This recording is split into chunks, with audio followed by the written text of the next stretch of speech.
Orang kaya itu siapa sih? Yang banyak duit? Belum tentu. Yang kebunnya di mana-mana ngebelatak? Belum tentu. Yang pabriknya selebar-lebar? Belum tentu. Yang punya segala macam peternakan, dari peternakan gajah sampai peternakan kutu?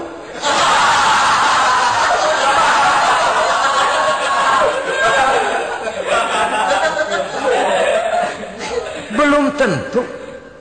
Agama memberikan tuntunan yang sangat luhur. Orang kaya itu adalah orang yang hidupnya cukup. Orang miskin itu orang yang selalu merasa kurang. Bagaimanapun banyak duit saudara miliki, kalau masih merasa kurang, masih miskin saudara. Saya punya uang 1.000 rupiah, Anda punya uang 1 juta rupiah. Mungkin saya lebih kaya dengan uang yang 1.000 ketimbang Anda 1 juta. Kenapa? Dalam tangan saya uang 1.000 besar, artinya sesuai dengan kebutuhan saya. Tapi di tangan Anda uang 1 juta, kebutuhan Anda lebih besar daripada itu lagi.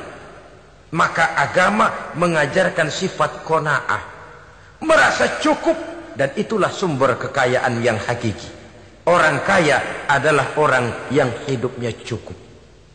Kalla saufa ta'lamun, jangan begitu, nanti kamu akan tahu. Summa kalla saufa ta'lamun, jangan sekali-kali begitu, suatu saat kamu pasti akan tahu. Kalla law ta'lamuna ilmal yaqin, thumma latarawunnaha 'ainal yaqin, thumma latus'alunna yawma idzin 'anil na'im. Nah, kapan perlombaan ini akan menyadarkan orang biasanya? Hatta zurtumul maqabir, sampai kamu dekat ke liang kubur. Itu biasanya kalau istilah orang sekarang baru ngeh. Asal sudah napas sampai tenggorokan disambung dengan selang, sudah Senin Kemis dibantu dengan alat picu jantung, gerak gerak gerak gerak, sudah kayak orang mau gergaji kayu. Dikala itu barulah sadar orang biasanya. Dan kesadaran semacam itu kesadaran yang terlambat, kesadaran ala Fir'aun. Fir'aun selagi hidup diajak beriman dan nehi aja.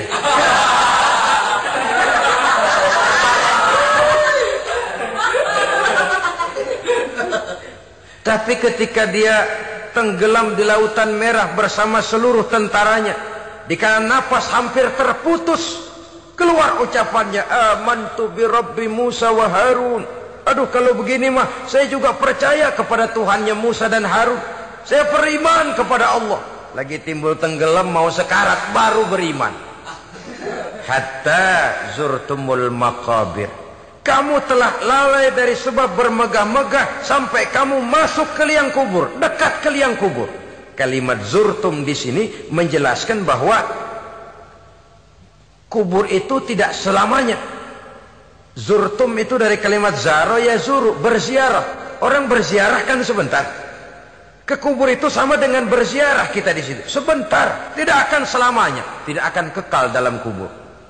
Bahwa kubur itu cuma satu halte dari sekian halte yang harus kita jalani. Hatta zurtumul maqabir ay mutum wa dufintum fil kubur, sampai kamu mati dikubumikan dalam kubur, barulah kamu sadar bahwa perlombaan itu hanya sia-sia. Bahwa perlombaan itu tidak akan pernah mengenal garis finish. Bahwa perlombaan itu akan membuat kamu celaka. Begitulah umumnya kebanyakan orang yang terjebak ke dalam paham materialis, baru menyadari kesalahan langkahnya pada saat napas sudah sampai di tenggorokan. Ternyata uangnya yang miliaran rupiah tidak sanggup menyambung nafasnya. Ternyata kendaraan yang serba mewah berkilat tidak sanggup meneruskan kehidupannya. Ternyata pangkat jabatannya yang tinggi yang membuat dia menyebabkan temannya jadi lawan, lawannya jadi teman, tidak akan sanggup menghentikan sang malaikat maut. Kalau keadaan sudah begitu, baru sadarlah kita terlambat. Karena saat seperti itu akan dihadapi oleh setiap orang. Kala jangan begitu. Sadarlah kamu bahwa kalau sudah dekat ke liang kubur kamu baru insaf, itu terlambat. Sebelum nafas sampai di tenggorokan, pintu taubat masih selalu terbuka. Tapi manakala nafas sudah sampai di tenggorokan, tertutuplah pintu taubat untuk orang yang bersangkutan.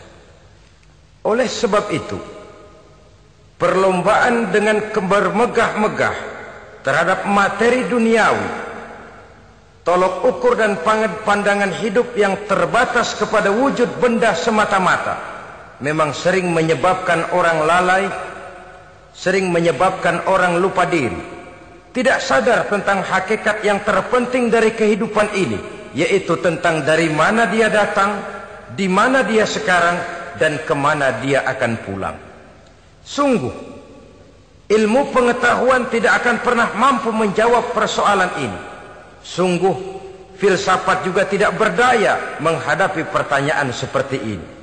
Hanya agama yang mampu memberikan kepastian batin tentang hakikat dari mana kita datang, di mana kita sekarang, dan kemana kita akan pulang.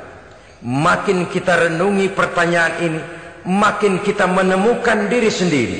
Dan makin kita menemukan mengenal diri sendiri, kita akan semakin mengenal Allah subhanahu wa ta'ala.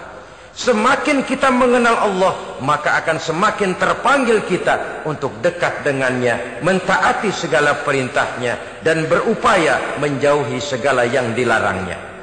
Dengan demikian selamatlah kita dari satu perlombaan yang hanya akan menyeret kita kepada menghalalkan segala cara, jauh dari agama, jauh dari Allah, bahkan jauh dari sesama manusia. Karena umumnya perlombaan seperti ini akan cenderung melahirkan manusia yang egois. Muslimin rahimakumullah. Lebih jauh, mari kita mengikuti peringatan